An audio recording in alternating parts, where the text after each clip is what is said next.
کیا اپنے کبھی دل بھر کے دعا مانگی اور ایسا لگا جیسے آسمان خاموش ہو گیا ہے؟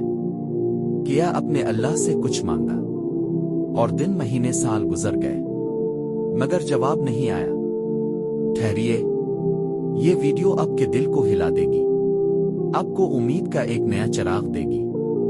السلام علیکم ورحمۃ اللہ وبرکاتہ۔ میں ہوں آپ کے ساتھ guiding hearts through the light of اسلام۔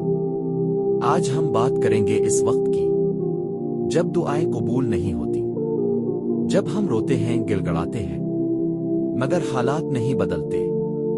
آخر کیوں؟ پہلا نقطہ، اللہ سنتا ہے۔ سب سے پہلے یاد رکھیں، قرآن کہتا ہے، تمہارا رب فرماتا ہے مجھ سے دعا مانگو میں قبول کروں گا۔ یعنی اللہ سنتا ہے، چاہے آپ کو محسوس نہ ہو، اس کے ہاں کوئی دعا ضائع نہیں جاتی۔ دوسرا نقطہ، قبولیت کے 3 انداز۔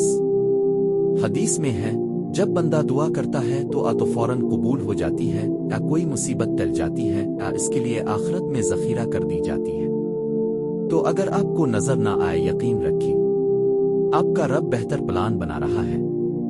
تیسرا نقطہ، آزمائش اور وقت۔ قرآن میں آیا ہے، بے شک اللہ صبر کرنے والوں کے ساتھ ہے۔ کبھی کبھی دیر اصل میں تربیت ہوتی ہے۔ اللہ چاہتا ہے اب مضبوط ہوں، آپ کا یقین بڑھ جائے۔ چوتھا نقطہ، دعا کے آداب۔ اپنے دل کو اللہ کے حضور نرم کریں، گناہوں سے توبہ کریں، حلال کمائی رکھیں۔ دعا مانگنے کا وقت اور کیفیت بھی اہم ہے۔ تہجد کا وقت، روزے کی حالت، والدین کے لیے دعا کرنا۔ پانچواں نقطہ، امید کا پیغام۔ کبھی نہ سوچیں کہ اللہ نے آپ کو بھلا دیا ہے، وہ آپ کی شارک سے زیادہ قریب ہے۔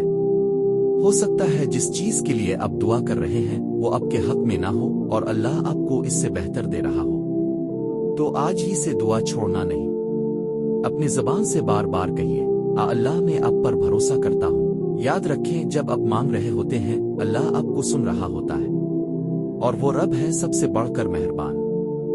Guiding hearts through the light of Islam. اس ویڈیو کو ان دوستوں کے ساتھ ضرور شیئر کریں جن کی دعائیں ابھی قبول نہیں ہوئیں۔ ہو سکتا ہے آپ کے ایک شیئر سے کسی کا دل امید سے بھر جائے۔